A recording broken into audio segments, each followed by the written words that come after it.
Good afternoon, good morning, good evening. Depending on what time you are able to catch this newscast.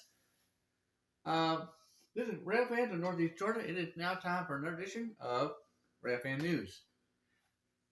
As many of y'all know, the state of Florida, South Florida region has several couple of commuter rails right now, Brightline and Tri-Rail. Uh, Broward County is looking to add to that. Um, their Broward County commuter rail. Um, so South Florida rail riders yearning for more cheap local train trips can expect the proposed Broward commuter rail south project to come alive no no earlier than the end of 2027. The county is applying for federal money to fund the construction by the end of this year. Those are among the takeaways from the recent public briefings from the I can't talk, from the Florida Department of Transportation, which is nearing the end of the 3-year study period designed to assess impacts on the local environment and set the stage for federal funds that will back most of the $291 million costs. Among the next key steps for the county is cutting a deal with Brightline, the high-speed rail service, for access rights to the Florida East Coast Railway corridor, which is owned, as we all know, also used by the FEC rail freight train. In addition, the FDOT says it anticipates an application will be filed with the federal government and for a maximum small start grant of $150 million. The balance of the project cost is coming from the state and local sources. Both Brightline and the county reaffirmed in recent days that the talks are ongoing. Several negotiations have been underway between Brightline and Miami-Dade, which is designing its own Northeast Corridor commuter line between downtown Miami and Adventure. Ultimately, the Broward and Miami-Dade project would combine, providing commuters in both counties with a seamless and cheap connection between the Miami Central Station in downtown Miami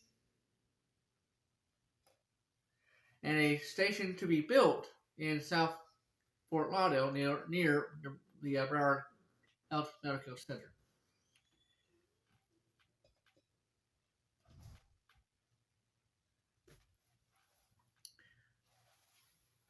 We're, we're optimistic with the progress and have ongoing engagement with both counties to get this done, said Brightline spokesman Ben Portick. He offered there's no other details he offered. Preliminary discussions are underway with Brightline to explore the various options and potential payment strategies to secure the access to allow Broward County to operate commuter rail on the Florida East Coast Railway, said Greg Meyer, Assistant Director of the Communication for Broward County. Formal negotiations with Brightline will begin once Broward County completes the federal environmental review process later this summer. So it looks like South Florida's going to get a little busy with the trains.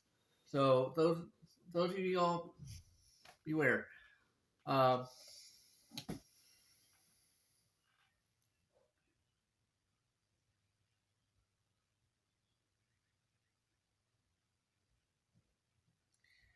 right.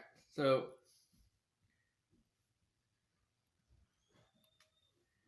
up next, Virginia moves closer to extending passenger rail to the New River Valley.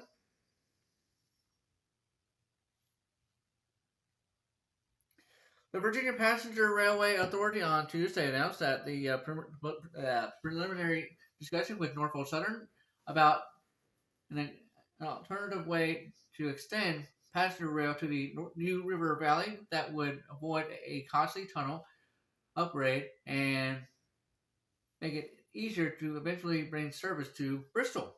So, now look at that. That'd be for Bristol, Virginia, and Tennessee, by the way.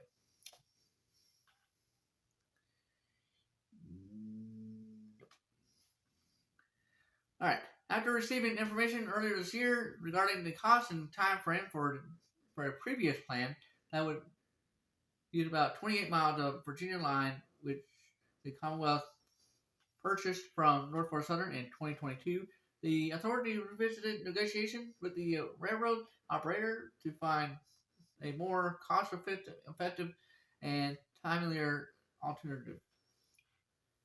The previous proposal, which included building a temporary platform in Cinnabar Road in 2028 with an extension through the Merritt Tunnel to a permanent station near the New River Valley Mall in 2030. So it's going to be a while before this even happens. Would have had a price tag of estimated of $951 million under the alternative plan. A new platform would to be built on Norfolk Southern's main line. It's called the N line at the company's Cabrera Yard in Chasenburg, Virginia, which serviced rail passengers from 1904 to 1979, has yet to see any passenger rail since. A cost estimate has not been made available yet. The shift to Cinnabar Mall location was more expensive than any of us expected and would also take a lot more time, said DJ Stadler, the authority's exclusive director, said in Tuesday's board meeting. Quote, we took that and we went back to Norfolk Southern and talked with them, and we said that this is not what any of us had in mind when we made the announcement back in 2021. Is there any way we can revisit getting Chestenburg back on the main line? And Norfolk Southern totally understood where we were coming from, and they said, right, the main line is a better solution. Let's work together and see if we can get that going. So, two major news. South Florida is looking to add more trains to the routes. Broward County is looking to put a Broward County commuter rail, and Miami-Dade also looking to put a Miami-Dade commuter rail, which eventually both of them will combine. And then Virginia is looking to extend their passenger route to New River Valley.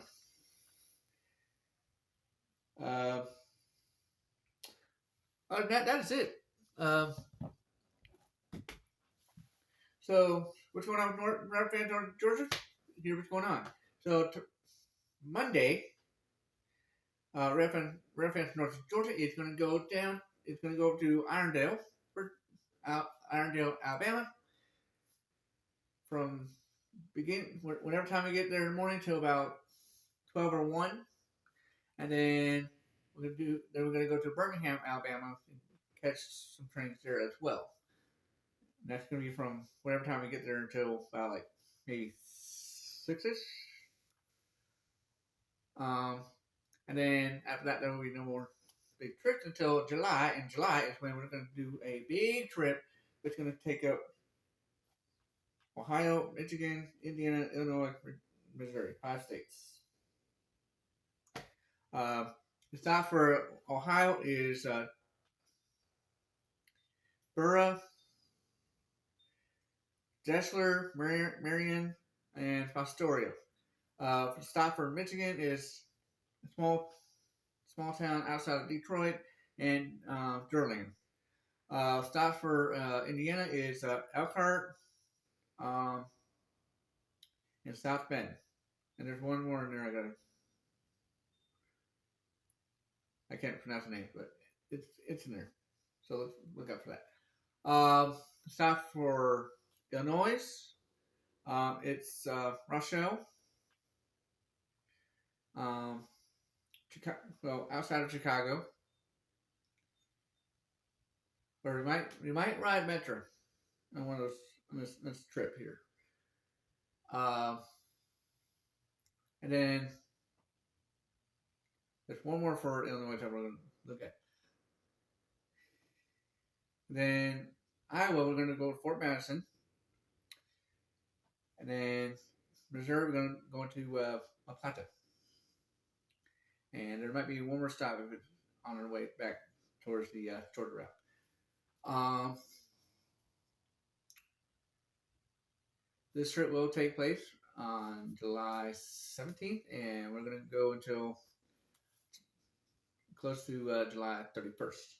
So it's going to be over like 2.5 weeks. So this is going to be a long trip. This is the biggest trip that Railfans Northeast Georgia has had, minus the Amtrak trip. Speaking of which, the Amtrak trip we've been talking about for years and have not been able to do yet. That is going to be postponed until maybe later this year. We'll see. But we are planning on going out to Albuquerque, New Mexico in October via by Amtrak, because we're going to go there by Amtrak. We're going to take the Roadrunner. We're also going to Railfan. We're also going to catch hot air balloons. So if you have not yet subscribed to this YouTube channel, please hit that subscribe button. At last check, we are 15 subscribers away from the 700 milestone. And if you like these kind of videos with the Railfan news and Railfans Northeast Georgia update, hit that like button. Also, I'm gonna let you all know now. For this year's end of the year video, I have decided to allow my subscribers to submit a train video that they think their best catch of the year that they have caught. All you have to do is just tag this channel in one of your videos, and we'll make sure it gets into the end of the year video. And also, we're going to do the same thing for the mid year video. That video won't be coming out until July, at the end of July.